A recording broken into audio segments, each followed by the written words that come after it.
Bismillahirrahmanirrahim. Sudah ya? Yuk, pada mute semua ya. Oke. Ada lagi yang masuk. Ya, kita mulai. Nah, sebelum saya mulai nih, kira-kira mungkin mau ada yang mungkin mulai dari angkat tangan.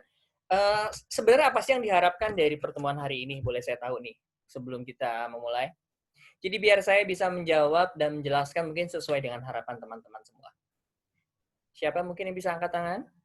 Yang mau angkat tangan? Silakan. Atau bisa langsung dibuka audionya. Silakan. Dokter Poppy itu ya. Silakan Dokter Poppy.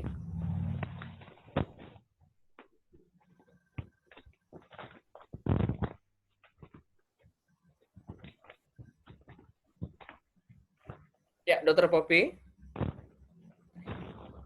Oke, soalnya saya nanti biar menjelaskan nggak satu arah.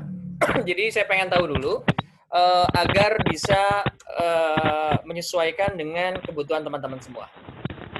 Yuk. Mau dari siapa dulu? Mungkin yang mau ngomong? Silakan bisa di-unmute. Nah, tahu itu low budget. Oke, sip. Ulangi lagi, Dok. Tadi kayaknya agak kepotong-potong.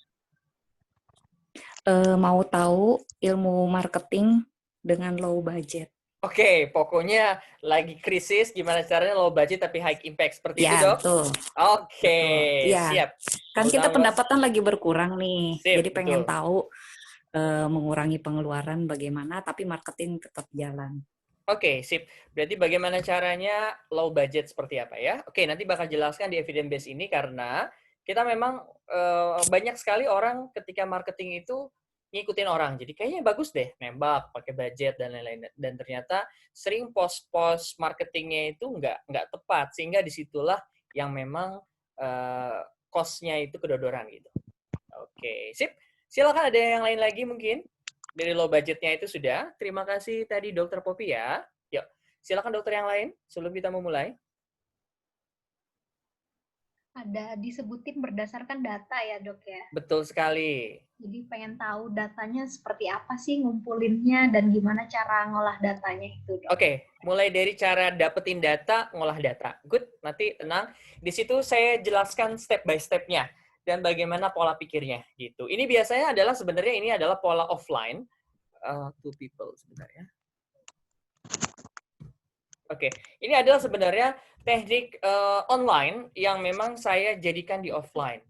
Karena memang kalau di online itu benar-benar by data banget ya. Jadi kita itu nggak pernah ngiklan tanpa menggunakan tidak tanpa data. Oke, ini sepertinya 18. Bismillah, kita mulai aja langsung. Yuk, kita langsung lanjut.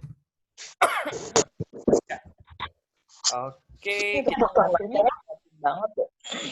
Kenapa? Ini dokter Matt. Ya, Dokter Mamet, Dokter Matt silahkan. Dokter Rahmatullah. Oke, sekarang slide saya kelihatan. Gelap, Dok. Gelap, slide-nya. Ya, gelap, Dok. Belum kelihatan. Oke, Belum. Sip, sebentar. Share. Oke, sip. Sip. Ya, sekarang gimana? Sudah kelihatan jelas slide-nya? Jelas. Jelas ya? Oke. Ya, saya mulai dari slide yang pertama ya, evidence-based marketing. Nah, jadi saya jelaskan, ini ada tahapannya, jadi biar kalau kita bisa di-unmute. Mohon izin, bisa di-unmute dulu suaranya. Jadi biar nggak bising, sebentar, partisipan. Di-unmute ya. Mohon izin. Mohon izin. Oke, sip. Saya mulai lagi.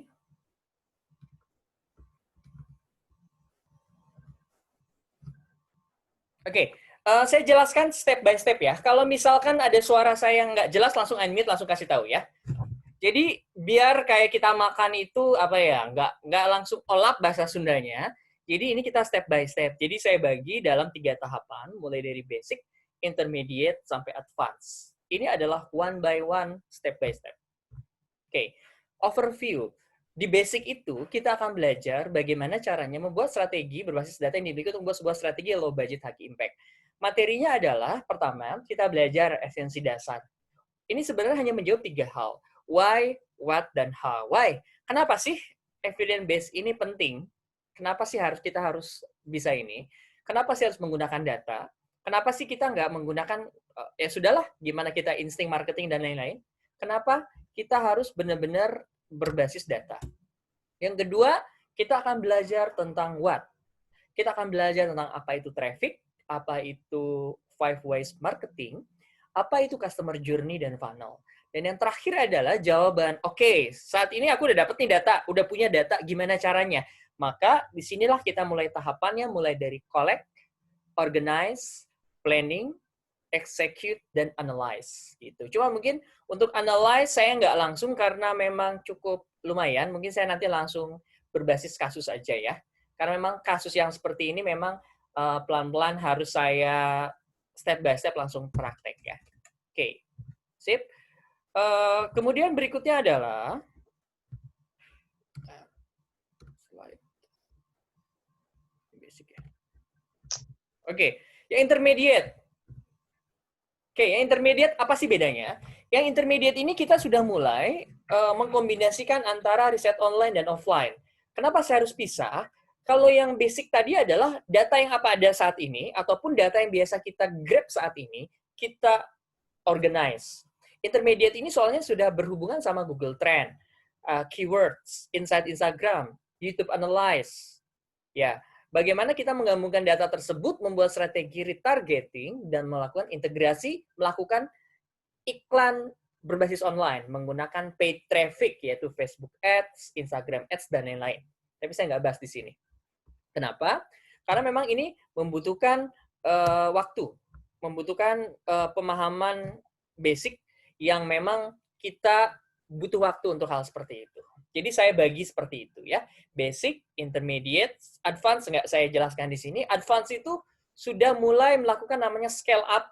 Dari scale up itu artinya contoh, iklan biasa kita 100.000 per hari, dijadikan 500.000 per hari sampai 1 juta per hari. Saya jujur pun belum sampai sana, pelan-pelan, tapi udah tahu tekniknya ke arah sana.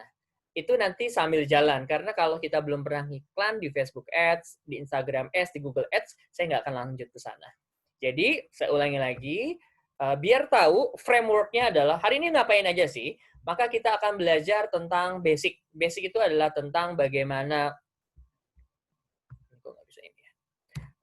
saya ulangi lagi, basic ini adalah tentang bagaimana, apa itu esensi dasar, apa itu traffic, apa itu 5 ways marketing, apa itu customer journey dan funnel, dan lalu bagaimana sih cara ngolah semuanya. Seperti itu. Oke? Sip. Sampai sini dulu, overview biar clear, karena ini adalah yang paling penting, mind mapping-nya. Bisa di-unmute dulu. Sudah jelas materinya, yang nanti kita akan belajar mungkin selama 1 jam ke depan. Ada pertanyaan dulu? Belum, Dok. Oke, sudah clear ya? Sudah jelas ya? Good. Yes. Jelas. Oke, sekarang saya baru lanjut. Oke, jadi tahu ya tahapan-tahapan. Jadi nanti kalau ada yang tanya gimana Facebook Ads, Instagram Ads, nanti saya bahas per masing-masing. Karena di sini kan bervariasi, ada yang sudah pernah ngiklan, ada yang pernah belum ngiklan. Coba mungkin bisa di chat, saya mau tahu nih. Di sini boleh saya tahu siapa saja yang sudah atau udah pernah ngiklan atau sering ngiklan. Ngiklan Facebook Ads ya. Artinya lewat dashboard dan menganalisa. Boleh saya tahu? Mungkin via chat di sini biar saya tahu. Yang sudah boleh angkat tangan coba. Saya sudah, Dok, jadi saya biar tahu secara umum. Atau belum semua kira-kira?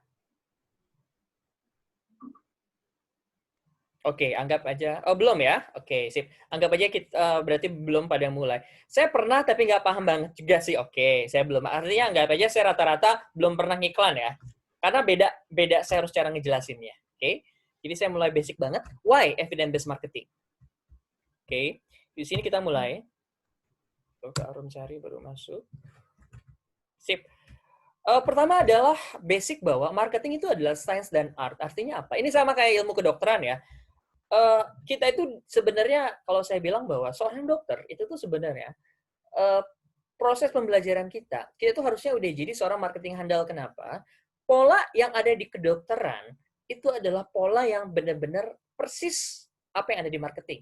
Contoh satu, saat kita mau melakukan sebuah terapi kepada penyakit, apa yang kita lakukan pertama kali adalah kita melakukan namanya anamnesis. Di sini pun sama kita melakukan bahwa bagaimana kita mulai menggrab data, melihat data. Setelah itu apa yang kita lakukan? Kita melakukan penegakan diagnosa. Dari dulu kita kalau koas yang paling bingung kan pasti diagnosisnya harus tegak dulu. Kita nggak pernah melangkah kalau diagnosisnya belum tegak. Itu sama halnya harus kita praktekkan di marketing. Kalau kita belum clear di mana problemnya, di mana apa yang mau dinaikin, kita nggak boleh ngelangkah dulu. Ini yang paling penting di sini. Karena itu adalah sebutan science dan art. Dan pola pikir dokter kita yang dari kuliah, koas, sampai dokter saat ini, itu harus kita pakai. Jadi, pola-pola pikirnya itu harus kita pakai. Karena memang seperti itu. Arts kenapa? Walaupun dengan dapat ilmu yang sama, belum tentu proses pelaksanaannya bisa sama. Karena tergantung dari lokasi, tergantung dari tipikal customer, tergantung dari budgeting kita, tergantung dari kemampuan company kita. Karena itu sebagai science dan art. Yang kedua itu adalah, saat kita nggak punya data, kita itu akan bingung mengambil keputusan. Kira-kira endorse atau enggak sih? Kira-kira kita mau endorse itu atau enggak? Kira-kira mau masukin Instagram Ads dulu atau enggak? Nah, yang menjadi cost, sehingga cost-nya meningkat, adalah kita menggunakan strategi marketing tanpa data. Sehingga apa? Cost-nya terbuang percuma. Sehingga marketing tidak efektif dan high cost. Bingung menentukan strategi apa yang akan diambil. Kenapa? Karena blur. Diagnosinya nggak jelas. Grab datanya nggak jelas. Sehingga kita bingung. Kira-kira kita mau ngapain sih? Seperti itu ya. Oke. Sip. Itu adalah tentang why dulu sendiri ya. Sehingga evidence-based marketing ini adalah sangat penting. Karena ini adalah basic fondasi dari semuanya. Bukan masalah, kayaknya pakai Instagram Ads lagi rame deh, Instagram. Kita lakuin. Kalau ternyata basic kita banyaknya Facebook, Instagram nggak akan efektif. Kalau ternyata basicnya ternyata banyaknya WhatsApp, mungkin juga nggak efektif. Seperti itu. Walaupun sekarang lagi tren Instagram. Tapi apakah selalu hanya dengan Instagram? Belum tentu. Karena itu kita harus bisa namanya multi-channel dan kita bisa mengoptimasi tiap channel sesuai dengan prioritasnya masing-masing. Itulah fungsinya evidence-based marketing. Dok, Ya, betul. Silakan. you're freezing, Dok. Kenapa? Oh ya udah, sinyalnya jelek. Sinyalnya jelek. Coba cek. Sekali lagi sekarang kedengeran? Udah clear udah. Thank you. Oke, sip. Nah, kayak gitu ya. Jadi biar saya tahu suara saya jelas atau enggak ya. Sip, lanjut lagi. Jadi, evidence-based marketing ini penting banget. Soalnya kalau misalkan kita membuat sebuah keputusan tanpa data, bingung kadang-kadang kitanya. Sehingga itulah menyebabkan cost tidak efektif. Gitu. Pertanyaan berikutnya adalah, yuk sekarang kita mulai. Kira-kira datanya dari mana sih? Nah, kalau saya sederhana, jika Anda bukan seorang sultan, jika Anda bukan seorang star seperti Syahrini, yang sekali potret ceklek, ya kan? Kemudian pasang Instagram, langsung likes-nya banyak, dan Anda butuh ilmu ini. Tapi jika Anda seorang sultan, ya kan? Dan jika Anda orang star, ya sudah. Tanpa ini pun Anda jalan kok marketing semuanya. Tapi pada saat ini, karena saya pun sama, saya juga bukan seorang star atau bukan seorang sultan. Yang kita mikirin, udah COVID seperti ini, kita udah posting kok hasilnya kurang bagus, kita udah mulai nganalisa dan lain, hasilnya nggak biasa aja. Maka kita butuh hal seperti ini. Sehingga kita akan bisa memberikan sebuah langkah yang sangat efektif, apa sesuai dengan kondisi kita. Lanjut lagi. Nah, ini basic yang paling penting. Bagaimana kita mengetahui efektif atau tidak, maka harus ada dua hal yang kita mengerti tentang Customer Acquisition Cost, CAC, dan LTV, Lifetime Value. Dok, maksudnya apa? Sip, contoh. Oke. Customer Acquisition Cost adalah sales dan marketing expense dibagi new customer. Contoh. Oke. Ya. Kita ngiklan di radio, contoh aja ya. Harganya 2 juta. New customer dihasilkan 10 orang. Maka customer acquisition cost-nya adalah 2 juta dibagi 10 sama dengan 200.000. Satu. Kedua, kita ngiklan pakai endorse 3 juta. Menghasilkan 15 customer. 3 juta dibagi 15 sama dengan 150.000. Maka customer acquisition cost radio adalah 200.000. Customer acquisition cost endorse Instagram page 150.000.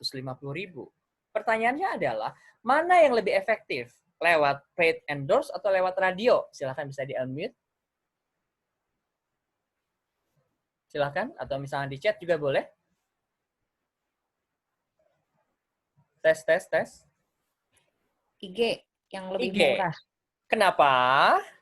Karena jumlah paid traffic yang kita kasihkan, walaupun terlihat lebih mahal paid ya, 3 juta dibanding dengan radio. Tapi dia menghasilkan customer lebih banyak. 15 customer. Sehingga kita bisa menentukan mana yang lebih efektif. IG lebih murah. Karena kita punya patokannya, betul? Nah, sekarang pertanyaannya adalah, pada saat teman-teman sudah melakukan namanya paid endorse, kemudian pasang iklan. Pertanyaannya adalah, pernah dihitung nggak sih CAC-nya, customer acquisition cost-nya? Silakan bisa di-unmute. Pernahkah menghitung? Nggak pernah. Nah, jadi sekarang kebayang insight-nya ya. Yang disebut dengan marketing efektif atau tidak, berarti patokannya apa? CAC, Customer Acquisition Cost. Sehingga kita bisa menentukan, oh ini lebih murah ini, oh ini lebih mahal ini. Kebayang ya? Cara ngolah datanya. Jadi, Dok, apa yang harus dilakukan? Bisa silakan teman-teman pakai note. Saat ini pada saat mau melakukan apapun strategi marketingnya, selalu dihitung. Dan selalu ditanya, oke, saya sudah nge-endorse.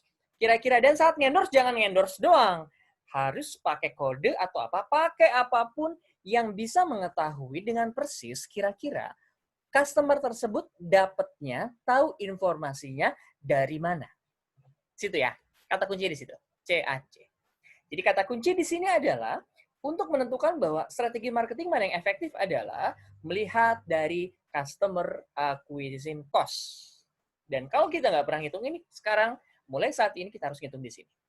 Ya, sip. Oke. Yang kedua adalah tentang customer lifetime value. Customer lifetime value itu adalah sebuah ukuran di mana di mana customer tersebut membeli produk kita sepanjang hidupnya. Tapi nggak artinya seumur hidup, bukan. Tapi kita melihat rata-rata pasien. Contoh, pasien skincare, kalau saya hitung rata-rata lifetime value-nya adalah 6 bulan sampai 12 bulan. Anggap aja paling rendah adalah 6 bulan. Oke, 6 bulan. Kebayang ya? Jadi LTV-nya adalah 6 bulan. Kemudian dikali ya rata-rata jumlah transaksinya. Misal anggap yang paling sederhana adalah 500.000. Maka sebenarnya adalah customer lifetime value-nya adalah, saya ulangi lagi ya, saya lebih baik coba diketik aja. Sip, sebentar.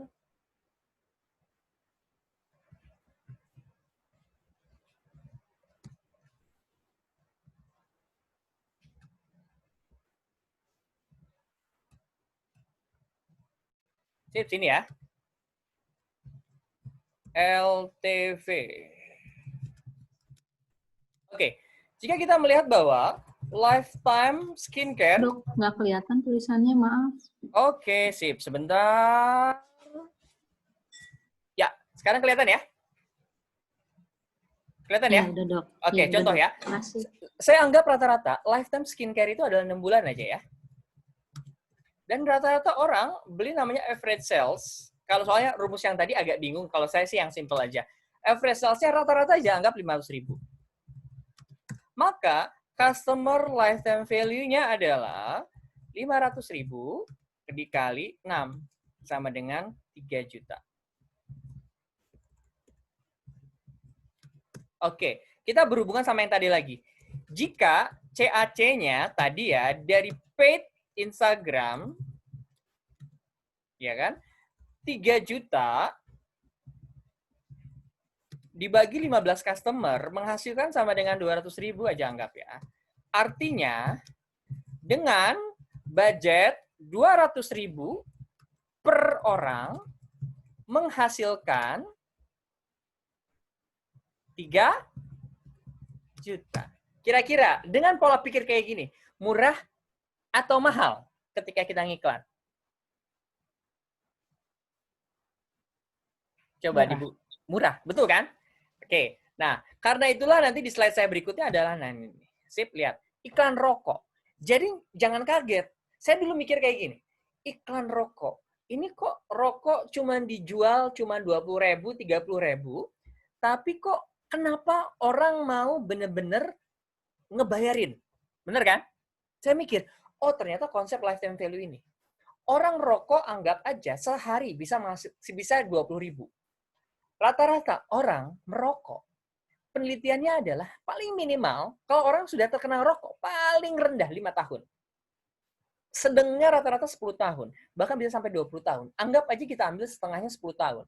Jadi, pada saat perusahaan rokok ngiklan, berarti adalah 30.000 orang saat merokok satu hari. Dikali 30 sama dengan 900.000.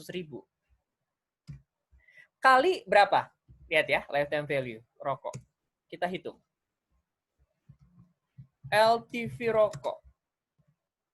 Ya, rata-rata lifetime-nya adalah, anggap kita 10 tahun. 10 tahun dikali 12 sama dengan 120. Orang rokok per hari, anggap aja 10.000 yang paling rendah. Ya kan? Berarti dalam 1 bulan sama dengan kali 10.000 kali 120. Jadi sebenarnya adalah 120, nolnya 4.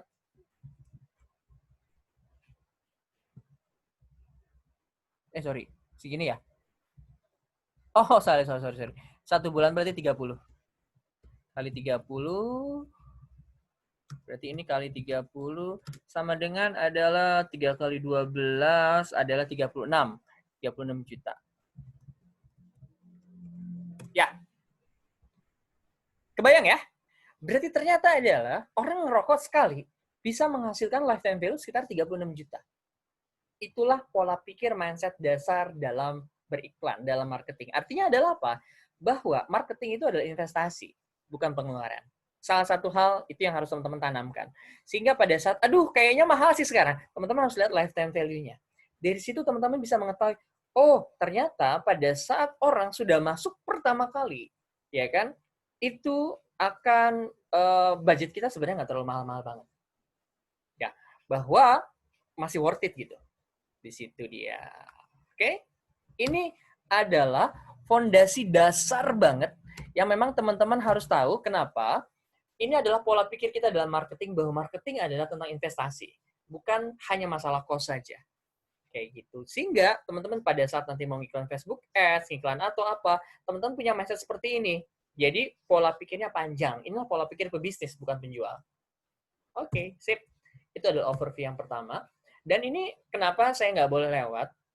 Karena ini adalah fondasi dasar mindset kita berpikir. Karena kalau kita nggak ngerti hal seperti ini, kita nggak bisa membandingkan mana iklan yang efektif, mana yang tidak. Patokannya adalah ini, CAC, Customer Acquisition Cost, dan LTV ini. Sehingga kita mau tahu, oh ternyata kalau saya ngiklan buat laser, dan ternyata orang ini laser minimal dapat 6 kali atau dapat 3 kali, kita berpikir bahwa oke, ini ternyata masih murah gitu. Contoh adalah saya melakukan iklan Facebook Ads itu untuk laser minimal 100.000 per hari. Berarti untuk satu iklan 3 juta per bulan. Satu jenis. Karena dengan pola pikir seperti inilah kita bisa makin lama makin besar. Seperti itu. Karena kalau misalkan kita mindset kita adalah penjual yang kalau misalkan saya ngiklan 100.000 harus kembali ke berapa, nggak kayak gitu pola pikir marketing kita. Karena kita harus melihat namanya ada lifetime value. Good. Sip. Sampai sini ada pertanyaan dulu? Kira-kira dengan belajar kayak gini penting atau penting banget? Silakan di-unmute. Penting banget dong. Good. Oke. Sambil sebelum kita kuat, kita jelasin dulu why. Ini sudah clear. Ada pertanyaan dulu, silahkan. sebelum kita melanjut ke fondasi yang berikutnya? Boleh tanya, Dok? Siap, silahkan Dok. Dok mau tanya, ini kan berarti untuk ngitung customer acquisition cost-nya berarti memang harus dilakukan dulu baru kita bisa hitung. Yes, Kalau atau misalnya kita baru awal kayak gitu, gimana cara kita menilainya? Karena kan kita nggak tahu nih nanti bakal menghasilkan new customer-nya berapa. oke, sip. Sekarang tapi dokter klinik sudah berjalan kan? Sudah, Dok. Nah, berarti kalau kayak gitu, saya share screen pakai yang ini ya. Nah, berarti kalau kayak gitu, berarti kan problemnya gini. Problemnya adalah cara ngitung ya.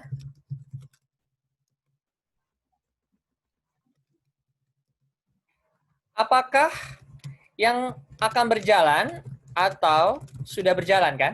Nah, bagaimana nih kita yang permulaan? Jawabannya adalah, satu, kita mulai menganalisa apa yang sudah ada dulu sebelumnya. Jadi setelah mengenal ilmu ini, walaupun nggak terlalu tepat, setidaknya analisa dulu. Anggap aja, kemarin iklan untuk apa aja sih? Kemarin iklan untuk apa aja sih? Di list. Itu budgetnya. Terus anggap aja, kira-kira perkiraannya untuk awal namanya snap judgment. Jadi apa yang sudah ada, kita coba analisa dulu. Kira-kira dengan budget sekian, menghasilkan berapa customer? Seperti itu. Ya. Nanti dari situ baru kita mulai, oh kira-kira kalau kayak gitu, maka yang perlu kita lanjutkan adalah itu. Kebayang ya? Jadi dua-duanya dilakukan. Jika sudah berjalan kliniknya, maka kita mulai menganalisa apa saja yang sudah kita lakukan di list budgetnya. Kemudian kira-kira, dok saya nggak punya data, minimal gambaran aja. Kan pasti kita tahu tuh rata-rata gambaran untuk mengetahui gambaran dasar. Untuk berikutnya, karena kita udah tahu, maka kita harus buat dalam bentuk Excel. Kayak gitu. Karena nanti kita harus dalam bentuk Excel nanti ininya ya. Dok, boleh lanjut nanya lagi nggak ya? Boleh, silahkan. Sip. Kan yang kami udah jalan itu mungkin salah satunya juga ada endorse itu, terus habis itu juga dipromote di Instagram. Nah, kalau misalnya kita mau follow up kan biasanya nanya ke pasien, tahu kita dari mana? Ya, Nah, betul. terus jawabnya kan, oh tahu dari Instagram. Padahal misalnya kita endorse beberapa Instagram atau ya dari paid promote kita. Jadi itu dia. Gimana cara lebih spesifiknya? Oh yang berhasil di selebgram yang ini atau dari promote yang mana? Kayak gitu. Betul sekali. Karena itu lihat, pada saat pertama kali melakukan sebuah strategi saat promote atau apa, pakailah kode. Di kode. Jadi misalkan gini, untuk anggap aja nama artisnya A gitu ya. Yang ini A1, kalau misalnya pakai kode ini, tahu bahwa ini adalah dari paid endorse artis A. Harus lagi yang B1. Jadi kalau misalnya kita paid promote dia dari lewat sana, kita ketahuan dia dari mana. Dan kita harus punya, buat dalam bentuk Excel, jadi ketahuan. Kita pernah sih dok pakai sistem seperti itu, tapi mungkin menurut dokter gimana ya, salah atau benar? Karena pernah kita pakai misalnya, oh dari si A pakai kode ini nanti juga bisa dapat potongan diskon berapa persen. Nah, betul. Untuk menggalinya tuh dia beneran datang karena tahu dari artis itu atau hanya karena iming-iming diskon pakai kode itu, gimana tuh? Nah, oke. Jadi biasanya selalu lihat, kalau saya lihat di LC Skin ya, atau di Zep kalau nggak salah. Misalkan artisnya bilang kayak gini, halo, misalkan lagi ada promo di klinik ini nih. Kalau misalkan teman-teman mau dapat ini, nanti ketik pakai kupon voucher ini ya, A. Nah, itu bisa kayak gitu. Ya, baik. Jadi seperti itu. Sederhana, kita buat yang sederhana aja. Kalau bagusnya memang pakai sistem. Tapi kalau yang jadi dibuat dalam Excel itu udah oke banget lah. Untuk awal-awal pakai Excel cukup lah. Seperti itu ya. Udah clear ya? Jelas ya? Sip. Oke, silakan. Sebelum saya lanjut lagi, karena ini fondasi dasar, ini harus clear dulu. Karena kalau tidak memahami kedua hal ini, kita akan bingung nanti untuk melanjutkan berikutnya. Karena pertanyaan berikutnya adalah bagi seorang owner kan sederhana. Kalau gue udah keluar budget nih, efektif atau enggak sih? Kan pertanyaan begitu. Jawabannya adalah cek customer acquisition cost. CAC-nya berapa? Kayak gitu. Terus apakah kita worth it untuk bisa menghasilkan budget, untuk bisa ngebudgetin besar untuk marketing itu? lihatlah LTV-nya atau lifetime value. Contoh, pada saat kita ngebudgetin 1 juta untuk krim, sama 1 juta untuk laser, beda jauh kan? Kenapa? Melihat dari profit margin. Semakin besar profit margin yang kita iklankan, maka kita budgetnya bisa harus semakin besar. Seperti itu. Karena hitungannya adalah lifetime value. Sampai situ ya. Karena ini adalah fondasi dasar dalam menentukan iklan kita efektif atau enggak sih. Kita harus punya patokan. Kita harus punya indikator. Oke? Lanjut. Sip. Oke. Sekarang kita lanjut ke Watts ya. Nah, setelah kita tahu, maka basicnya adalah kita harus mengerti ada 4 hal. 4 hal ini adalah tentang traffic, tentang database, customer journey, dan struktur of marketing. Saya bahas one by one. Per ini silakan kalau nanti ada yang nanya, nanti kita satu persatu ya, biar nanti nggak lupa yang lainnya. Sebentar. Ini kok nggak maju ya. Halo, halo. Oh. Sip. Oke. Prinsip dasar. Tidak semua orang adalah customer. Jadi, kalau misalkan ada yang bukan customer Anda, ya sudah. Teman-teman nggak usah pusing. Jadi, pertama adalah teman-teman harus tahu dengan jelas siapa target market Anda dengan spesifik. Karena tidak semua orang adalah customer. Contoh, Dr. Med Skincare adalah pasien yang paling utama adalah emak-emak usia 25 sampai 40 tahun yang problem utamanya adalah problem kulit. Tagline saya adalah kembalikan kilo wajahmu. Jadi target saya adalah korban-korban rata-rata. Karena itulah yang menjadi Pareto dari customer Dr. Med Skincare. For Men, 3 bulan lagi saya bakal launching itu For Men. Spesifik targetnya adalah para pria yang dia memang suka dengan skincare, yang memiliki kulit sensitif dan dia peduli. Spesifik. Saya mengambil jalur yang berbeda dengan MS Glow For Men. But that is a specific. Seperti itu. Tidak semua orang adalah customer, sehingga apa? Inilah yang bisa membuat cost budget Anda efektif atau enggak. Jika Anda ternyata budgetnya lebih berat untuk ngelonin pasien-pasien yang nyebelin, kan berat. Capek emosi, capek energi, capek budget. Itu yang membuat kenapa cost budget tidak efektif. Tapi saat yang menjadi problem utamanya adalah customer inti Anda. Contoh, kalau saya adalah mama, ibu-ibu. Wah, itu saya udah lampu merah. Kayak gitu. Sehingga kita bisa benar-benar memfokuskan budget kita ke sana. Dok, kalau kayak gitu kita nggak perlu peduli dengan yang lain. Bukan. Kita punya sumber daya yang terbatas. Itulah fungsinya manajemen. Bagaimana kita mengalokasikan sumber daya kita ke mana yang paling efektif. Maka tidak semua orang adalah customer. Nah, oke. Pemahaman yang kedua adalah, kita harus mengerti bahwa, cara jualan, jadi traffic customer itu dibagi menjadi 3. Cold, warm, dan hot. Cold adalah orang-orang yang sebelumnya nggak pernah kenal Anda. Nggak pernah kenal Anda, baru tahu cuman selewat-lewat aja dari teman dan lain-lain. Warm itu adalah yang sudah pernah kenal, sudah injet, sudah tertarik di media sosialnya, sudah pernah chat di WhatsApp-nya, dan dia baru datang sekali, artinya sudah tahu. Hot adalah yang sudah datang berkali-kali, sudah menjadi loyal customer Anda. Cara jualannya sangat berbeda. Dan budget pun akan berbeda. Budget untuk mengubah cold customer menjadi warm, ini adalah budget terbesar. Budget terbesar.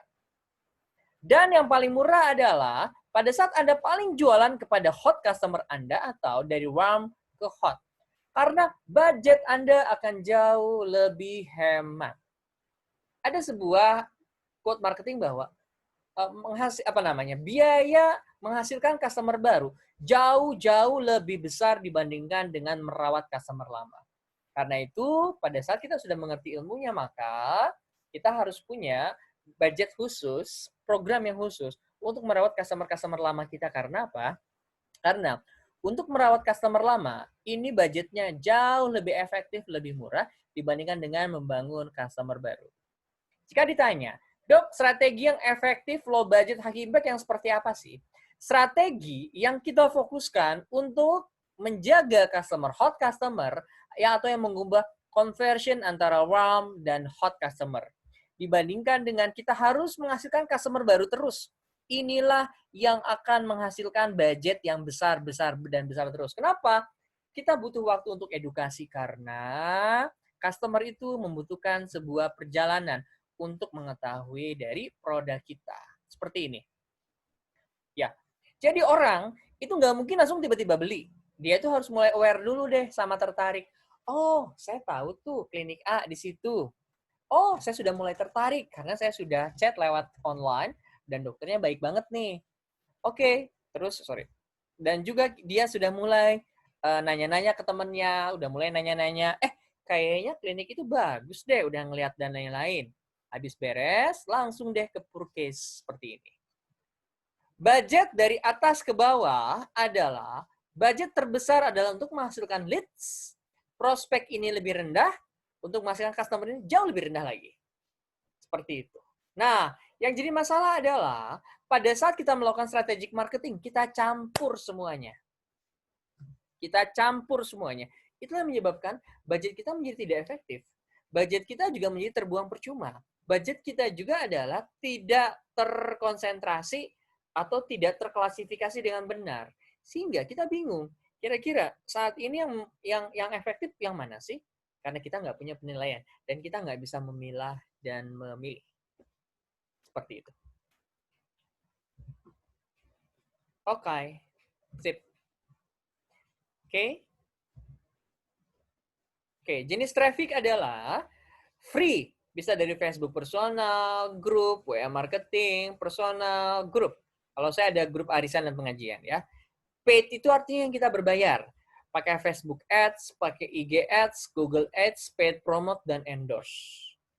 Jadi ada beberapa yang kita gunakan free dan ada yang gunakan paid traffic. Kelebihannya apa? Yang free itu budgetnya minim, tapi tidak terkontrol, butuh waktu lama. Kalau yang maunya bagus apa? Budgetnya besar, terkontrol, dan bisa scale up. Scale up maksudnya adalah seperti ini. Contoh, pada saat kita melakukan iklan pakai Facebook Ads, jika satu customer kita menghasilkan dengan 20.000 CAC-nya, maka jika dengan paid traffic kita tinggal tambah budgetnya 2 kali lipat, maka kita akan menghasilkan 2 kali lipat. Bahkan bisa lebih besar ataupun juga lebih kecil, tergantung kondisinya. Itu yang disebut dengan scale up. Terkontrol dan scale up ada datanya. Kalau di online memang lebih spesifik gitu. Kalau di offline memang kita butuh apa namanya ya? Butuh data yang lebih detail lagi. Oke, sip. Ini contohnya ya. Banyak orang yang berpikir Instagram kalau saya pribadi ya. Karena memang saya di daerah, saya pasti mulai pertama dari WhatsApp dulu, Facebook dulu, YouTube baru Instagram. Ini saya sambil jalan seperti ini. Dan dua-duanya sambil berjalan. Karena memang, nanti saya kasih data yang di saya. Mana yang paling banyak. Seperti itu. Ya. Dan ini harus semuanya berbasis data. Dan juga ingat, bahwa Facebook itu jangan pernah ditinggalkan. Kenapa? Marketnya makin lama makin gede. Ini tahun 2015 ya.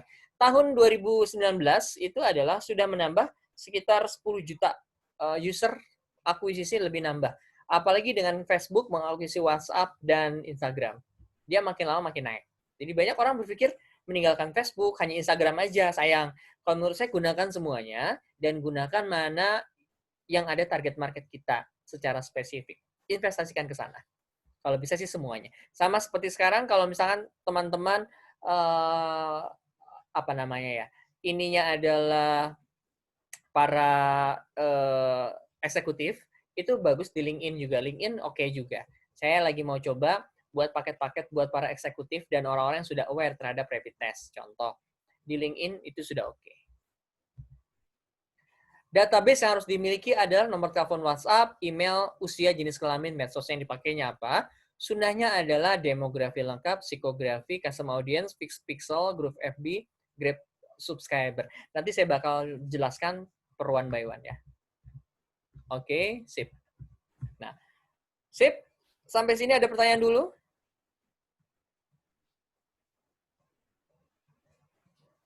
Silahkan. Tentang traffic ini. Kira-kira ada pertanyaan dulu? Silakan kalau mau di-unmute boleh.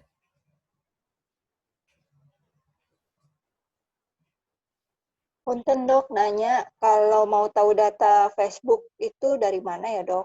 Data Facebook apa maksudnya? Jumlah pengunjung Facebook yang kita miliki. Oh, itu ada sih di insight-nya. Kalau misalkan yang organik nggak bisa kalau di Facebook. Tapi kalau misalkan kalau misalkan yang paid traffic itu bisa. Nanti saya tunjukin ya. Nanti saya hold, nanti saya bakal tunjukin lewat mana. Pakai namanya kreator video Facebook. Baik dok, makasih Oke. dok. Silakan ada lagi yang lain sebelum saya mau nunjukin dari Facebook Ads. Ada lagi? Oke, jadi teman-teman artinya adalah setelah mengenali hal seperti ini, teman-teman harus ngeh. Dari awal sekarang, maka yang harus kita miliki adalah database, adalah penting. Oke, saya share ya. Ini beberapa database yang di saya. Sehingga kita bisa membuat saya bakal tunjukin yang di Facebook sama di aplikasi saya.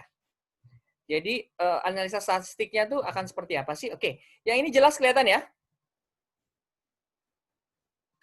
Jelas dong. Oke, setiap orang punya berbeda-beda. Ini saya pakai yang aplikasi saya sendiri, namanya Dr. X, klinik saya sendiri. Oke, jadi kalau setiap orang beda punya ininya. Kalau saya pribadi, menurut saya data yang esensi adalah ini. Ini karena saya masih beta, jadi ada beberapa yang masih belum full. Jadi yang paling pertama adalah ini masih ini ya datanya. Pertama adalah status produk yang terjual, yang terbanyak treatment, kemudian, nah ini yang penting nih. Nah, kalau ini sudah valid, karena tiap hari diisi, yang atas ini masih beta, belum kemasukan semua. Bahwa, kita lihat di sini, dengan melihat data yang ada, teman-teman jadi mengerti kan kira-kira, mana yang paling kita prioritaskan? Pasti yang lewat teman. Pada saat kita udah tahu, sebenarnya, oke, ini data belum masuk semua ya. Sebenarnya data total udah hampir sekitar 1.500. Ini belum update berarti. Anggap aja ya. Dok, suaranya hilang timbul. Oke, sip. Oke, halo, tes. Ya. Oke, udah dok. Teman-teman bisa melakukan juga dengan Excel. Kalau saya pribadi, saya pakai aplikasi. Jadi pada saat orang masuk, memang saya tanya sumber info taunya dari mana. Itu pasti selalu. Teman-teman bisa memulai awal dengan Excel. Tes. Kedengaran jelas ya? Tes. Jelas dok. Oke, berarti yang dokter tadi kayaknya suaranya agak putus-putus. Oke. Jadi ini adalah biasanya patokan utama saya. Karena dari sini saya mengetahui bahwa teman ini adalah paling banyak, maka otomatis saya harus menggunakan strategi marketing yang paling efektif untuk teman. Kenapa seperti itu? Karena memang dari teman ke teman ini yang kita harus buat seperti program member get member, seperti program referral, seperti beberapa program yang bertujuan adalah untuk bisa menggrab membership sendiri. Terus juga ada loyal customer point dan lain-lain. Jadi kita, karena gini, sering aneh kita itu fokus ke Instagram, fokus ke yang paid, fokus ke endorse. Tapi sumber utama customer kita kadang-kadang nggak ngelewatin gitu. Terus yang kedua website. Website ini adalah yang paling utama karena itu saya SEO, saya yang sering kerjakan setiap hari sehingga nomor satu semua di website. Setiap orang beda-beda. Kalau di Sukabumi sih seperti ini. Kedua Instagram, Facebook baru Line. Line sih nggak begitu banyak. Instagram juga saat ini saya lagi naik sama di Facebook. Jadi dengan mengetahui data seperti ini, kita bisa mengetahui strategi mana yang paling efektif. Terus yang kedua, kita mengetahui bahwa media yang paling banyak dipakai ini sebenarnya website sama WhatsApp ya sebenarnya. Dengan mengetahui karakteristik media seperti ini, maka kita bisa menganalisa, oh program prioritas pertama kita kira-kira mau apa ya? Atau kita mau naikin di bagian yang paling kecil dulu. Kalau lain sih kayaknya enggak. Mungkin saya contoh Facebook Ya, suaranya hilang dok. Suaranya hilang? Tes. Halo. Saya jelas kok. Mungkin yang sinyal. Yang dokter sinyalnya kali, bukan yang dokter nurse. Ya, itu sinyal kayaknya. Oke, sip. Sehingga dengan media seperti ini kita tahu bahwa, oh kira-kira mau apa? Saya pribadi saat ini memang lagi mau fokuskan di Instagram dan WhatsApp marketing. Jadi WhatsApp marketing itu sebenarnya masih banyak yang belum dioptimasi seperti WA Story, caranya bagaimana broadcast, caranya menggunakan autoresponder, dan lain-lain. Jadi, kita itu harus mulai dari bagian-bagian yang paling sering digunakan pasien yang tidak mengeluarkan budget yang terlalu besar dari sumber informasi tersebut. Terus yang kedua adalah, sangat penting untuk mengetahui karakteristik. Siapa customer Anda? Kalau yang di saya adalah paling banyak ibu rumah tangga. Jadi jangan kaget kalau misalkan ternyata pada saat sekolah itu drop karena ternyata ibu rumah tangga. Nah, dengan mengetahui statistik seperti ini, selain ibu rumah tangga, kita bisa mengetahui hal yang lain adalah ada wira swasta. Jadi, program-program ke moms-momspreneur, saya ikut Sukabumi Kota Berdaya, saya mulai banyak jualan ke orang-orang yang berwirausaha di situ. Karena saya mengetahui data-data di saya, paling banyak selain ibu rumah tangga adalah wira swasta. Dengan mengetahui seperti ini, kita bisa menganalisa data lebih detail lagi. Terus yang kedua, usia ini sangat penting. Saya memang sangat menghindari orang-orang yang remaja. Kenapa? Jujur agak ribet. Saya lebih suka usia 20-30 tahun. Dan ini memang pas berarti. Strategi saya ngepas di usia 20-30 ini adalah yang terbanyak. Yang kedua adalah lebih dari usia 40 tahun. Maka program-program anti-aging, program-program akupuntur, program-program hal-hal yang lain yang berhubungan dengan aging, kita akan bisa menyesuaikan strateginya seperti ini. Nah, terus yang kedua adalah wilayah. Wilayah ini teman-teman juga bisa mulai dengan Excel, di mana pada saat mengetahui wilayah, teman-teman bisa melakukan tindakan. Kalau sekarang kan lagi PSBB ya, jadi agak sulit. Kalau misalkan lagi enggak, kita bisa melakukan sebuah roadshow atau melakukan sebuah promosi ke wilayah-wilayah yang belum terjangkau oleh kita, ataupun meningkatkan wilayah-wilayah yang memang efektif. Contoh, bekerja sama-sama kader, ataukah punya arisan di daerah sananya, terserah. Kalau di daerah masih bagus di kader, ataupun juga program arisan itu masih oke. Kalau di kota besar lihat kondisinya tiap masing-masing. Tapi artinya adalah pada saat kita bergerak, kita menggunakan data. Itu pentingnya dari sini. Seperti itu. Inilah fungsi utama pada saat kita sudah mengenali data yang ada di kita. Sehingga pada saat kita bergerak, itu akan efektif. Kayak gitu. Contoh, kayak yang sekarang saya bakal ngebudgetin untuk namanya WhatsApp Autoresponder.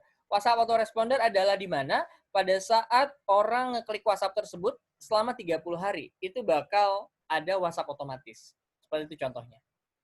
Gitu. Sip. Itu adalah gambarannya dalam mengenali sebuah data. Silakan teman-teman, ada pertanyaan dulu sebelum saya lanjut lagi ke how. Ada dok, mau Ya, tanya dok, kalau silakan dicocokkan, boleh. Gimana? kalau dicocokkan dengan keadaan pandemi, ini semua kan bisa dilakukan pada saat kita tidak pandemi dok. Sementara pandemi ini masih berlangsung entah sampai kapan gitu ya. Betul. Saya rasa selama vaksin belum ditemukan, maka keadaan kita akan seperti ini terus untuk klinik kecantikan. Jadi kalau lihat webinar-webinar itu kan kita ada di bisnis yang declining, betul nggak toh dok? Kita no decline. Menurut saya sih enggak. Menurut saya enggak ya. Baiklah dok. Mungkin di Sukabumi beda kali ya sama Jawa Tengah, tapi di Jawa Tengah sih rasanya decline dok. Jadi tetap kunjungan customer menurun. Nah, pasti. Juga treatment kan kita juga bednya ya. Dibatasi. Terus kan juga kita kan dibatasin bednya otomatis. Misalnya tadi jumlah bednya 10, sekarang harus jadi 5 dok. Itu aja udah mengurangi revenue kita, itu satu. Siap. Terus kemudian customer sendiri juga takut, 2.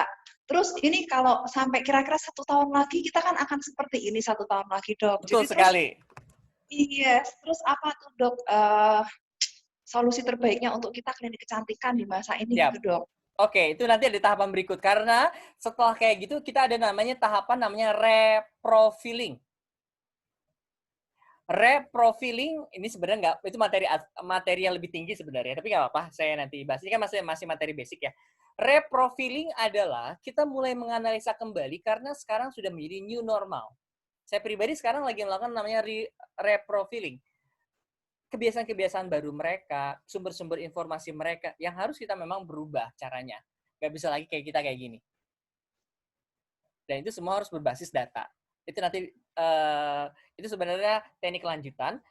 tentang bagaimana kita melakukan namanya reprofiling ya. Nanti saya bahas di akhir. Yang pertama adalah mungkin saya bahas dulu caranya dulu. Basicnya sudah kelar, nanti baru kita ke reprofiling.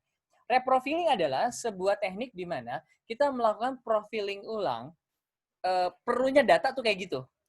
Profiling ulang, apakah benar customer-customer yang saat ini kita tanganin seperti itu, ataukah memang kita harus mencoba mulai menganalisa yang lain. Karena itulah data itu penting. Kalau yang di saya kan ketahuan tuh demografi. Oh, jangan-jangan sekarang udah bergeser nih. Usianya sekarang yang awalnya 20, 30, 40, sekarang customer saya paling banyak udah 20, 30. Maka kita akan melakukan reprofiling berbasis data yang kita miliki. Nanti the next ya. Oke? Sip. Sekarang bagaimana caranya? Nah, caranya adalah seperti ini caranya. Collect, organize, planning, execute, analyze.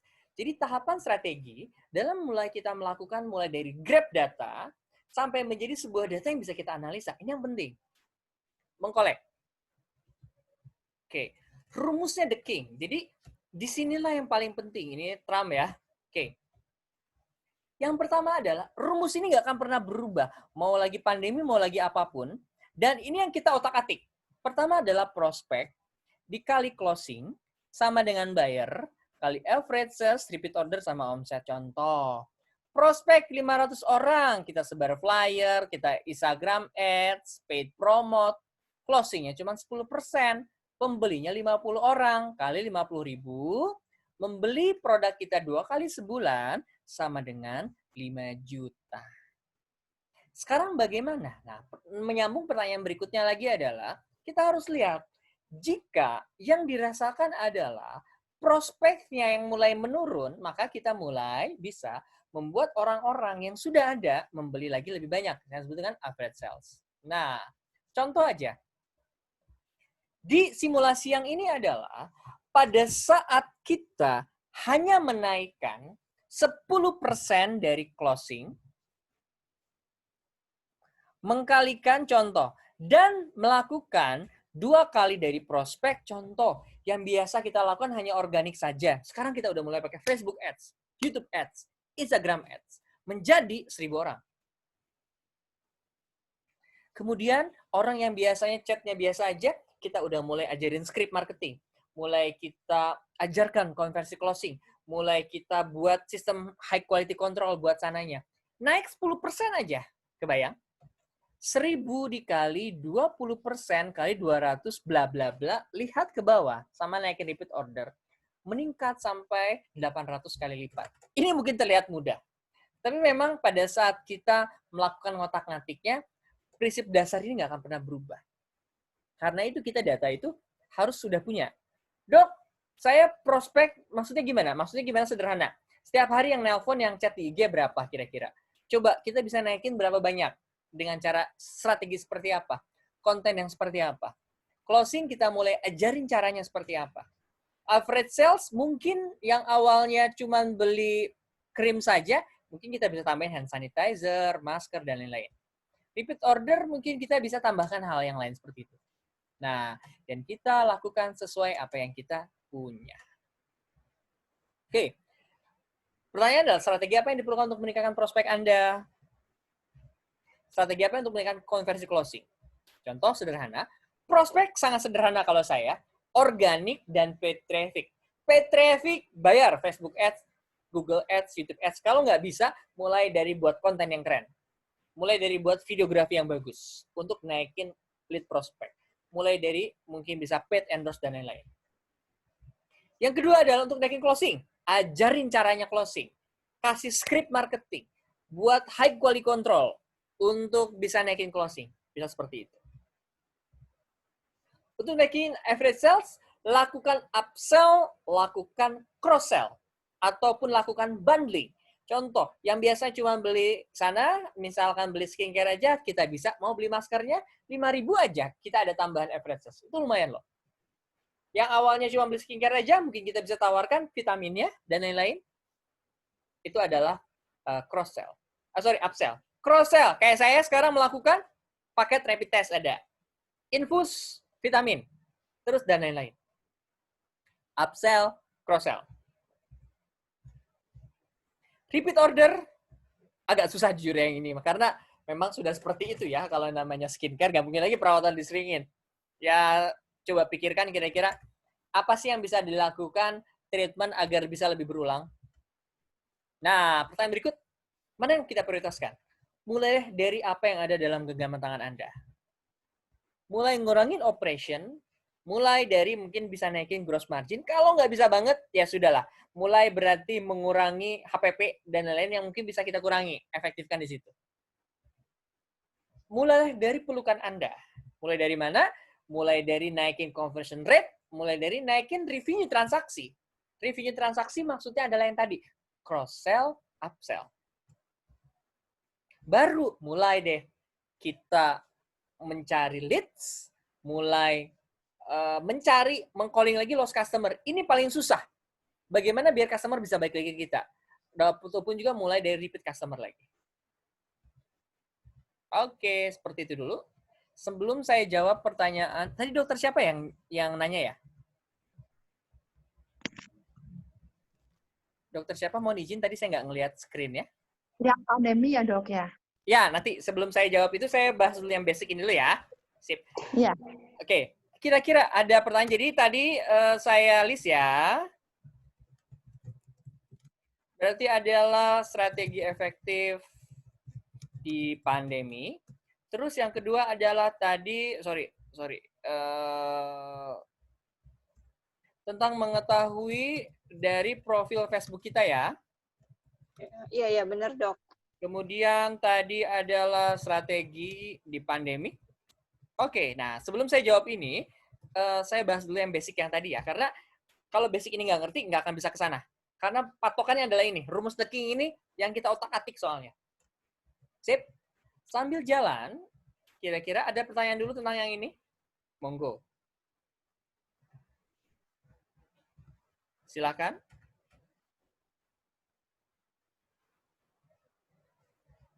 Ada pertanyaan dulu?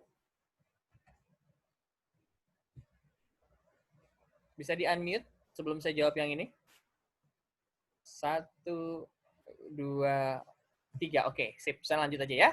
Oke, mengetahui profil Facebook kita, ini adalah menggunakan Creator Studio. Dengan di Creator Studio ini, kita bisa mengetahui dengan jelas performa dan yang melihat postingan. Baik IG ataupun FB. Oke, sip. Saya tunjukin pakai YouTube ya.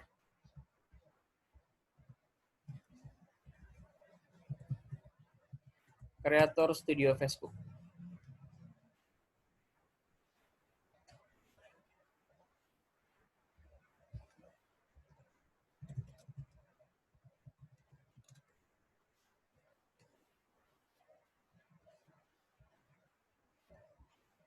Oke, sorry. Creator video.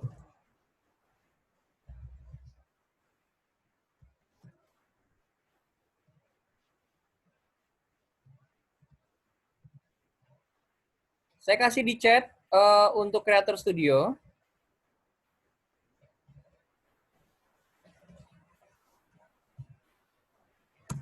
Oke, ini Creator Studio. Oke, oh di sini sorry ya. Oh, ternyata ada banyak. Oke, satu-satu ya. Sip. Sekarang saya tunjukin. Itu adalah Creator Studio, cara ininya. Sip. Can you share? Ya, ini adalah Creator Studio. Dari Creator Studio seperti itu, nanti teman-teman bisa melihat kepada konten library di sini.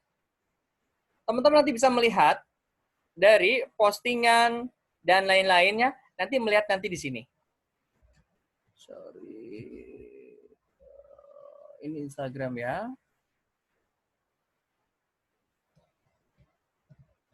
Ataupun bisa melihat dari insight di sini. Nanti teman-teman akan melihat berapa banyak orang yang bisa melihat organik ataupun paid yang traffic-nya. Ya, ini contohnya adalah semua yang bisa melihat. Tapi untuk all, kalau untuk Facebook, saya tadi belum melihat ya. Tapi intinya adalah menggunakan Creator Studio ini nanti teman-teman bakal bisa mengetahui semuanya. Bentar. Ternyata bisa yang kelihatan hanya page saja. Kalau untuk Facebook pribadi kayaknya nggak bisa deh. Dia hanya fanpage saja di Creator Studio ini. Jadi saya masih agak bingung juga kalau di sini. Kita nggak tahu. Kemudian tapi untuk bisa mengetahui all kita adalah di Creator Studio. Creator Studio itu ada banyak hal tentang performance dan lain-lain. Mungkin nanti bakal ada di yang berikutnya, karena mungkin saya nggak akan banyak bahas yang seperti ini. Nanti saya kasih share untuk YouTube tutorialnya ya. Baik dok, makasih. Karena detailnya harus dilihatin satu-satu soalnya. Ya, oke. Sekarang saya jelasin dulu tentang yang strategi pandemi ya. Untuk strategi pandemi,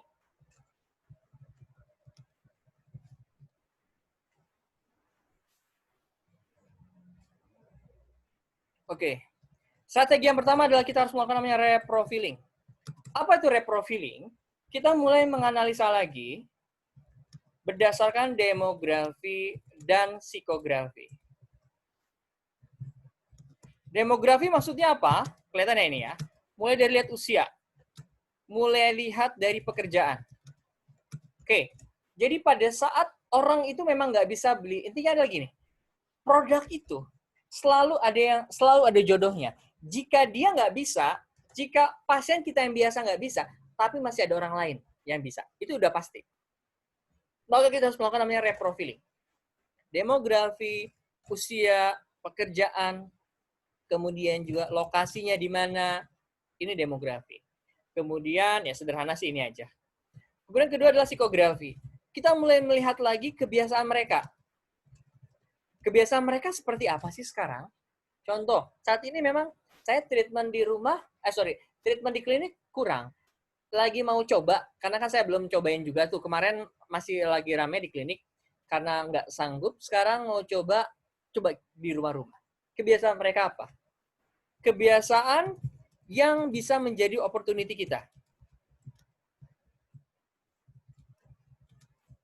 Sekali lagi, marketing itu adalah science dan art. Karena itu kita perlu ngobrol sama mereka. Kenapa? Tiap daerah tuh beda. Tiap daerah itu nggak sama. Walaupun sama-sama kayak gini, tapi biasanya ada behavior atau perilaku mereka yang berubah. Contoh, pada saat mereka nggak facial di klinik, mereka sekarang cari treatment facial di rumah. Mungkin kita bisa buat namanya packaging treatment buat di rumah. Kalau sekarang saya di sini lagi gencar-gencarnya rapid test. Kalau saya pribadi sekarang sudah melakukan rapid test di rumah plus infus. Bisa seperti itu. Dan bahkan saat ini saya sedang mulai membuat sebuah opportunity buat mereka. Kalau mereka nggak bisa, kalau saya pribadi sederhana, pengusaha itu nggak boleh ada matinya. Pada saat sekarang nggak bisa jadi customer, mereka jadi bisnis partner saya. Aduh dok, saya nggak bisa nih punya penghasilan dan lain-lain. Karena saya memang hobinya ngajar.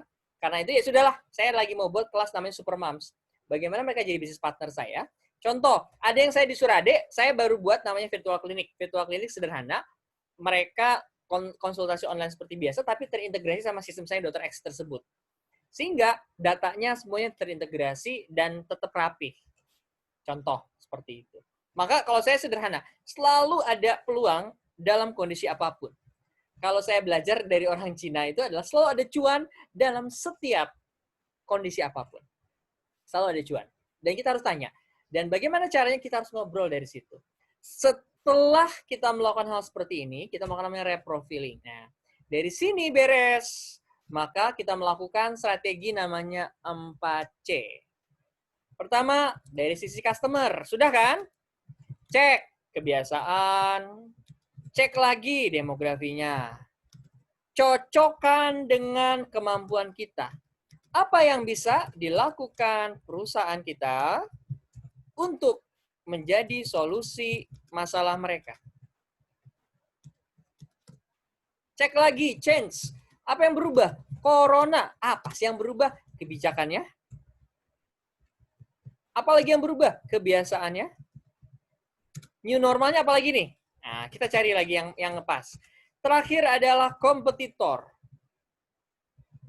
Apa sih yang dilakukan kompetitor di masa seperti ini? Dan apa yang bisa kita lakukan? Nah, ini framework cara berpikirnya, dan memang nggak bisa langsung jadi jawaban langsung. Karena namanya marketing kan science dan art. Jadi pelan-pelan, coba dokter, coba degradasi satu persatu. Ya, sampai sini dok, sudah cukup jelas tadi dokter.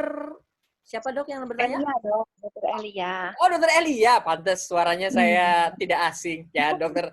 Ya, pakai yang Mark Plus dok. Ini kan saya dari Mark Plus dok. Kebayang ya? Iya dok. Mau tanya yang itu dok, virtual klinik itu sebenarnya konsul online ya dok ya? Ya, jadi gini dok. Kalau saya hanya berpikir kayak gini, gimana scale up itu kan sederhana. Bagaimana caranya? Kalau tes, cek. Yes Oke. dok. Bagaimana caranya? Contoh gini dok. Kita pakai rumus 6P kan? 5P kan? Price, product, place, promotion. Yang berubah di new normal hanya place doang loh. Ya kan? Ingat dok. Maksudnya yang berubah hanya place aja gimana dok? Maksudnya gini, price kita nggak berubah, packaging nggak berubah kan? Produk Ya, nggak betul. berubah. Sorry, yang bisa berubah adalah dua hal, place dan promotion. Mereka nggak bisa ke kita karena akses. Itu loh yang harus kita pikirkan. Yes, betul dok. Virtual clinic adalah men-shortcut hal tersebut. Ya, jadi semacam konsul online kan dok ya? Ya, betul, konsultasi online, tapi dibuat seperti di klinik. Contoh, ada memang rekam medis yang jelas, ada mungkin ada video call atau apa. Kalau saya pribadi, saya menggunakan video call. Kayak gitu. Ya. Paham dok. Sederhana sih sebenarnya konsepnya. Karena apa? Saat corona ini yang berubah itu adalah place. Place-nya itu kesendat karena corona kan? Betul. Nah, karena itulah kita mulai berubah. Dan berikutnya adalah memang harus ngobrol, dok. Ngobrol pakai framework 4C ini. Karena kalau dokter nggak ngobrol sama customer, dokter juga nggak tahu sebenarnya kebutuhan mereka itu apa sih. Betul dok. Pada saat kita nggak bisa dapat hal yang besar, setidaknya kita dapat hal deh yang kecil. Karena pengusaha itu nggak ada matinya. Tetap selalu ada cuan. Apa sih yang bisa kita, nggak bisa treatment nih. Apa sih yang masih bisa kita lakukan, kita jual, apa sih? Selalu ada. Kalau Z ya dok ya, ini agak keluar jalur dari topik awal nih ya dok ya. Kalau dari sebulan, 2 bulan yang lalu kan Z sudah melakukan pivot ya, menuju ke maternity hospital sebenarnya tujuannya dia. Oh, oke. Ya. Ya saya cukup ngikutin tetangga-tetangga dok. ini kalau Z itu dia melakukan pivot ke arah maternity hospital di mana dia maternity ya? Jauh banget ya? Maternity, lumayan jauh sih. Oke. Terus? Makanya terus lihat webinarnya ya teman-teman marketing kan kita tuh kalau yang declining itu kan apakah surviving atau transforming? Oke, kalau menurut saya saat ini kita masih bisa surviving. Saya pribadi ya, kalau insight saya. Karena apa? Skincare itu ingat, ini kita bertahan sampai di akhir tahun, insya Allah tahun depan mudah-mudahan masih bisa oke lagi. Kenapa? Karena memang skincare ini masih bisa fight saat ini. Tapi memang kita harus sudah mulai berubah. Sudah mulai kalau saya bilang sebenarnya hibrid ya. Kalau transform, kita terlalu jauh ya dok ya dari skincare kemana. Kalau saya pribadi, saya sudah mulai transform ke vaksin. Dan itu saya sudah lakukan hampir setahun yang lalu. Jadi, pada saat saya decline di skincare, saya masih punya vaksin. Penghasilan vaksin saya seminggu bisa nutupin kekurangan saya di skincare. Gitu. Oke, betul ya dok ya. Ya itu seperti siap dok, dia juga vaksin. Vaksin. Salah satu contohnya ya. Karena tetap kita itu harus seperti air ya. Pengusaha itu nggak boleh ada matinya. Jadi seperti apapun kondisinya, kita harus benar-benar mulai bergerak dan mulai berubah. Kenapa saya bilang ini tidak decline? Karena teman-teman saya di skincare, terutama yang online, itu lagi naik-naiknya sekarang. Maka, karena gini dok, ketika dokter berubah kapal, itu jauh lebih sulit dok, daripada dokter pakai kapal yang sama, tapi mulai mepet-mepet ke samping-samping. Karena udah mulai berubah, udah jauh sekali, soalnya sulit sekali. Betul. Seperti itu. Makasih dok jawabannya. Oke, siap. Kalau detailnya agak cukup panjang ya. Ini karena masih basic, Dok. Mungkin saya hanya jelaskan secara sekilas ya, Dok ya. Tapi dokter udah bisa nangkep ya, Dok ya? Udah jelas sekali, Dok. Terima kasih. Soalnya khawatir yang lain kan masih belum bisa ngikutin ya, karena masih basic banget ini.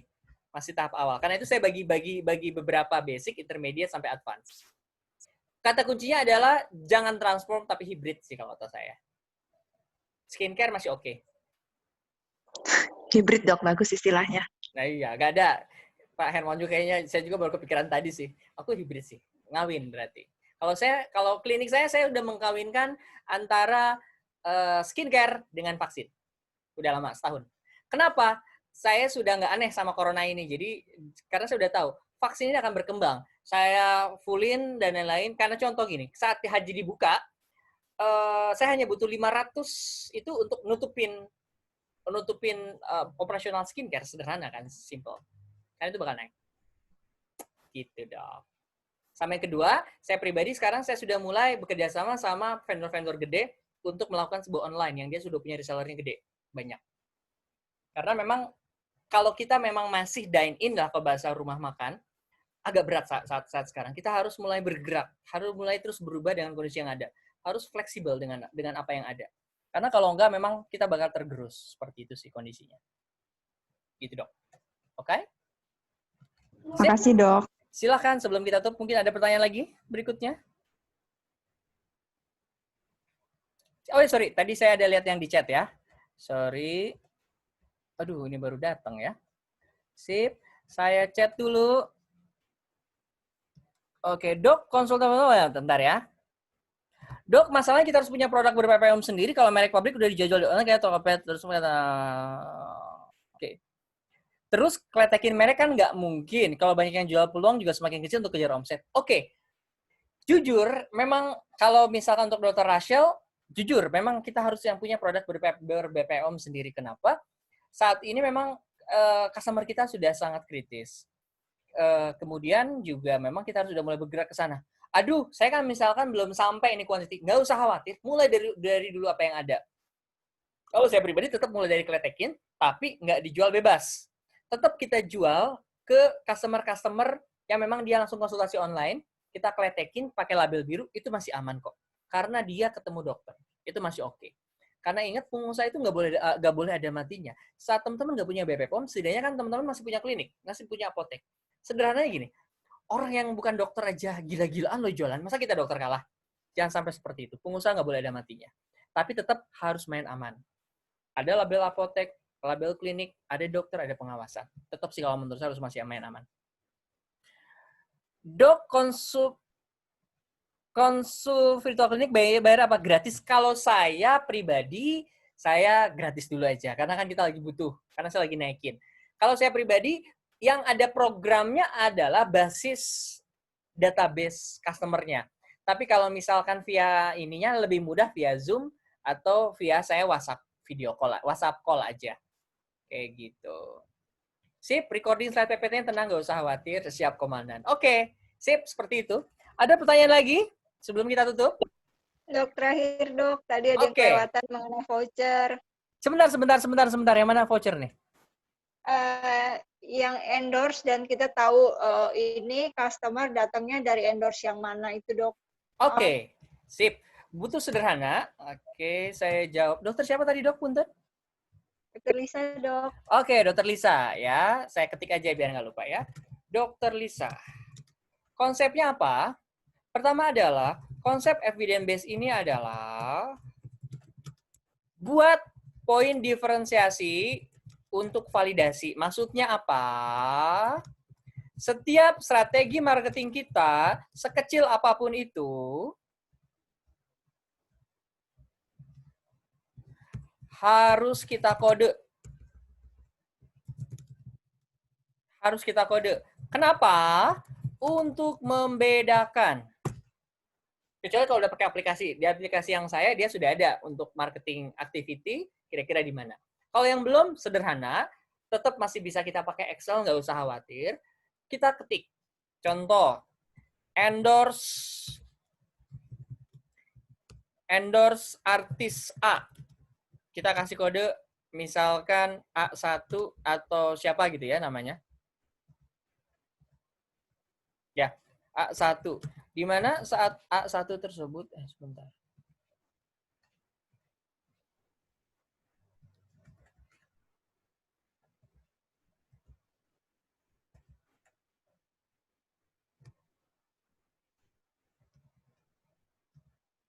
Oke. Endorse A1 di mana pada saat kita endorse ini, setiap caption harus ada, setiap caption dan validasi voucher ke customer harus pakai kode artis ini. Jadi kita tahu dengan benar. Endorse artis B sama. Kita harus pakai kode misalkan B1 ini. Seperti itu. Ya, Dokter Lisa sederhana sih kayak gitu doang. Ada pertanyaan, Dok? Mungkin di bagian mana yang kurang jelas ya, Dok ya? Udah Dok, tadi ke skip. Thank you Dok. Oh gitu ya, jadi cukup pakai kode sih, Dok. Dokter lihat di Zap, itu di Zap dia suka pakai contoh kayak gitu. Halo, saya lagi perawatan di Zap nih. Kalau misalkan teman-teman, aku lagi ada voucher gratis loh buat teman-teman dapat diskon treatment laser misalkan. Kalau misalkan yang mau, yuk nanti ketik kodenya misalkan saya mau laser apa, artisnya siapa. Biasanya kayak gitu, Dok. Zap itu dokter cek di Instagramnya dia pakai kayak gitu. Siap Dok, thank you banget dokter. Sip, Sukses selalu. sama-sama. Ayo, oke. Ada lagi pertanyaan? Dok, last question Dok, last question. Aplikasinya apa itu Dok? Aplikasi yang mana? Apa tadi? Yang untuk tahu marketing activity yang untuk apa itu tadi? Saya sekarang baru mau sosialisasi itu pakai Dr. X, Dok. Nanti di akhir saya bakal sosialisasi. Kayak gitu ya. Oke? Sip. Saya mohon izin ya. Oke. Ada pertanyaan lagi sebelum saya tutup? Saya mohon izin. Saya presentasi 7 menit cukup lah. Ada pertanyaan lagi? Nggak ada ya? Oke. Sebelum saya tutup. Silakan Dok, ada pertanyaan lagi?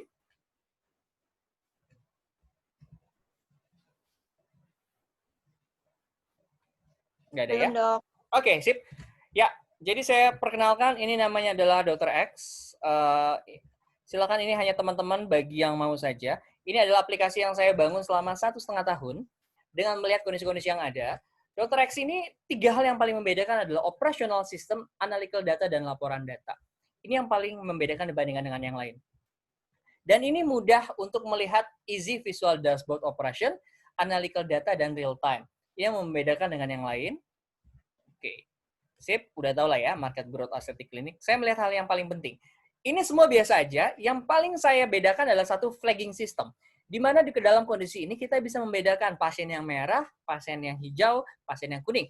Ini adalah sebuah konsep triase yang ada di rumah sakit saya pindahkan ke skincare untuk bisa melakukan perlakuan yang berbeda terhadap setiap customer.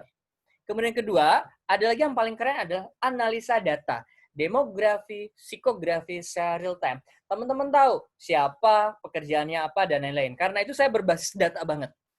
History treatment, pasien terrecord, dan juga sudah ada namanya inform consent, elektronik, dan lain-lain. Oke, sip.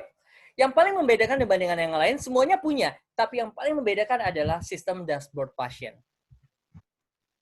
Oke. Dan yang paling membedakan adalah ada 4 hal. Integrasi antara database, customer relationship, karena ada namanya sistem membership, business plan, dan marketing plan. Nah, contoh dari sini, kita bakal ketahuan statistik treatment terbanyak, produk terjual, kemudian pasien-pasien terbanyak dari mana, ketahuan, pasien baru, pasien lama, total pasien, dan juga ada foto before after, seperti ini. Oke. Tip sederhananya seperti itu sih. Ini sudah mulai hampir sekitar 3 bulanan ini, dan sekarang memang sudah mulai berkembang ke prototipe yang lain. Yang berikutnya adalah sekarang pengembangan Dr. X itu, ini kita sudah ke arah seperti ini. Ada sistem akuntansi dari menu kas, bank, pembayaran, pembelian, dan lain-lain seperti biasa. Oke. Model pop-up seperti ini. Kemudian yang kedua, yang paling membedakan adalah ada yang namanya menu keuangan statistik, ada nanti neraca keuangan arus kas seperti biasa ini mah. Nah ini dia. Yang paling membedakan adalah bagaimana di saya pribadi adalah bahwa membership adalah yang paling penting. Di sini makanya ada sistem master point, membership, freedom point, dan sistem booking. Gitu. Ini saya mengcopy juga dari beberapa sistem di mana untuk mengurangi sistem membership seperti ini. Kayak gitu.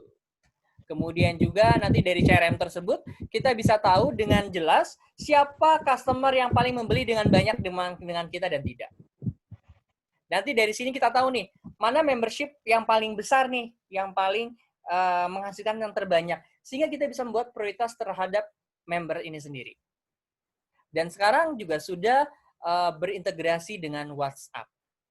Jadi pada saat orang ulang tahun, saya kasih contoh di sini, saat orang ulang tahun,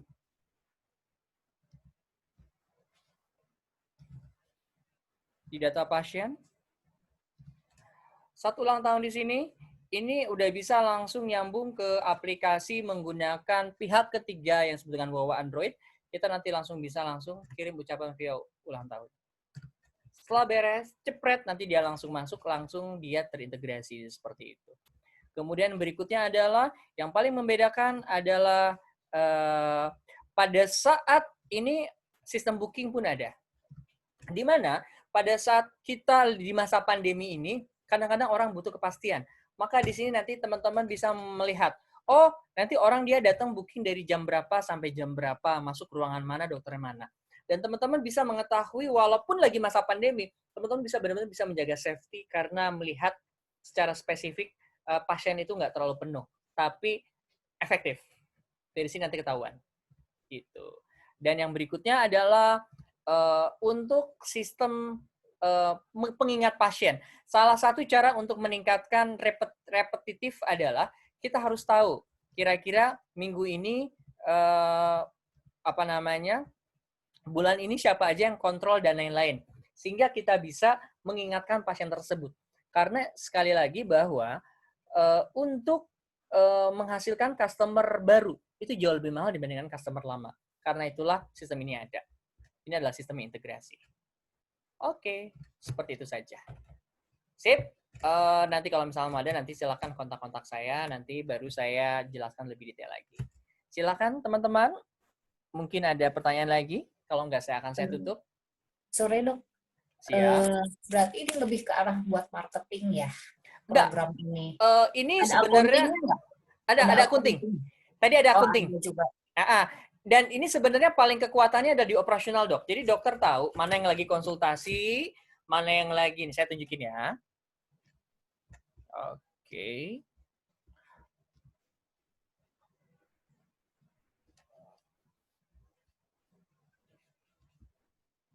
Mana sih sebentar. Oke. Yang pertama, kekuatan utama adalah dia adalah di operasional. Nggak semua program itu bisa memfasilitasi orang lagi konsul, orang yang lagi treatment dan nggak ketahuan.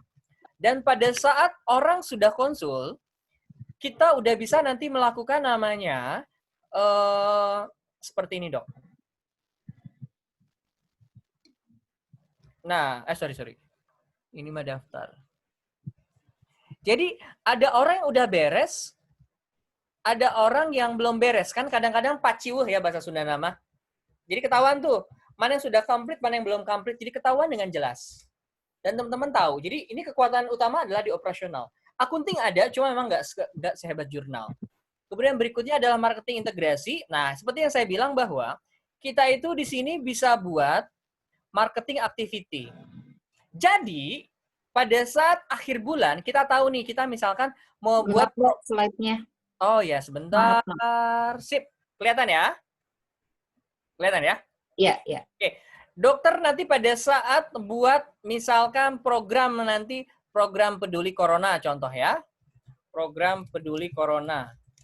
Nah, tanggal mulai misalkan nanti sampai tanggal 12 misalkan. Ada potongan harga kayak atau apa, bisa ada potongan atau bisa enggak. Ada poin misalkan 0 cukup. Nah, sip. Saat kita nanti melihat di marketing activity ini, Oke, sebentar. Nah, di sini nanti di akhir bill, dokter bisa ngetahuin orang ini tahu program dari mana sih? Oh, tahu program kode peduli corona dan lain. Nanti terakhir di dashboard sudah ada jelas. Itu maksudnya. Kebayang ya? Oke, jelas dok. Nah, Makasih. tuh. Jadi setiap orang memang dok harus pakai ini nggak perlu juga. Kalau misalnya mau ada budget lebih mangga. Kalau nggak pakai Excel pun masih oke. Mangga itu mah pilihan semuanya masing-masing. Oke, sip. Silakan. Ada pertanyaan lagi? Sudah ya? Yuk, alhamdulillah sudah terakhir di 545 seperti ini. Boleh dibuka semua videonya? Kita foto dulu. Gak usah khawatir, ini Nggak semuanya pede nih dok, lagi jelek. Oh, lagi jelek. Jangan dok. Oke. Nggak usah lah dok. Oke. Nggak bilang-bilang mau ada foto sih tadi. Oh iya, sudah. Siap. Aku juga pakai sarung kok. Ya sudah lah. Sarung di bawah nggak kelihatan dok. Nggak kelihatan. Ya udah nggak apa-apa.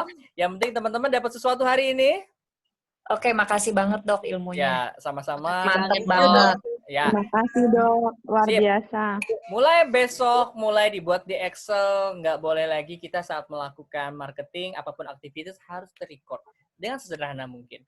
Kalau misalnya mau bagus ada aplikasi, mangga. Kalau yang nggak, pakai Excel cukup. Kalau nggak bisa pakai Excel juga, pakai kertas buku. Saya waktu itu pertama kali pakai buku. Karena dulu admin saya usianya 30 tahun. 40 tahun dan gaptek dulu ya. Gitu. Tetap. Ya, setiap pengusaha nggak boleh ada matinya. Apapun yang terjadi, pilihan ada di kita. Corona ini akan berjalan panjang, setahun. Mari kita hidup bersama corona dan ini nggak bisa diapa-apain lagi. Yang bisa berubah adalah kita. Karena apa? Banyak banget orang-orang yang memang masih membutuhkan kita sebagai seorang entrepreneur. Kalau business owner-nya lembek, business owner-nya kita mentalnya udah drop saat ini, bagaimana karyawan kita? Ya kan? Ketika Anda memang pengen nangis bomba, emang sudah nggak kuat lagi, jangan pernah tunjukkan itu ke karyawan. Kalau saya pribadi ya. Kenapa? Pada saat itu pasti akan datang pertolongan dari Allah ataupun Tuhan yang akan memudahkan jalan kita. Karena apapun yang kita lakukan, sebenarnya semua gimana mindset kita. Kalau benar, insya Allah akan dimudahkan. Seperti itu saja. Terima kasih semuanya teman-teman. Assalamualaikum warahmatullahi wabarakatuh. Terima kasih dokter. Waalaikumsalam. Terima kasih dok. Sama-sama. Thank you. Thank you dok.